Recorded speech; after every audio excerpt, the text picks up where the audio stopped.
నమస్తే, welcome to KK news. నేను శ్రీదేవి.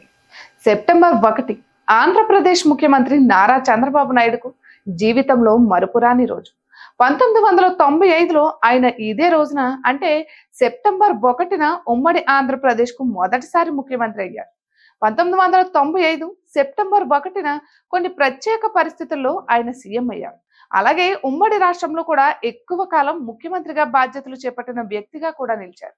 అయితే చంద్రబాబు తొలిసారి ముఖ్యమంత్రిగా ప్రమాణ స్వీకారం చేసి సెప్టెంబర్ 1తో 30 ఏళ్లు కానుండడంతో సమాజానికి ఆయన చేసిన సేవలను ప్రజలకు తెలియజేసేందుకు టీడీపీ రాష్ట్ర వ్యాప్తంగా సంబరాలు చేస్తోంది. ఈ సందర్భంగా మంత్రి టీజీ భరత్, ఎమ్మెల్యే వసంత కృష్ణ ప్రసాద్, ఎమ్మెల్సీ అశోక్ బాబు, టీడీపీ వికలాంగుల సంక్షేమ సంఘం అధ్యక్షుడు గోరుకుంట్ల కోటేశ్వరరావు వివరాలు వెల్లడించారు. నారా చంద్రబాబు మొదటిసారి ఉమ్మడి రాష్ట్ర ముఖ్యమంత్రి పదవి చేపట్టి సెప్టెంబర్ 1కి 30 సంవత్సరాలు అవుతున్నాయి. ఈ సందర్భంగా రాష్ట్ర వ్యాప్తంగా సంబరాలు నిర్వహిస్తున్నట్లు తెలిపారు. చంద్రబాబు ముఖ్యమంత్రి కావడం రాష్ట్ర చరిత్రలోనే గొప్ప మలుపన్నారు.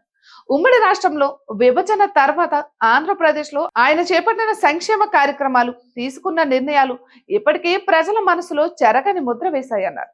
చంద్రబాబు విజన్ 2020 ప్రణాళికను ఎగతాళి చేశారని, కానీ ఇప్పుడు అదే నిజమై కళ్ల ముందు కనిపిస్తోందన్నారు.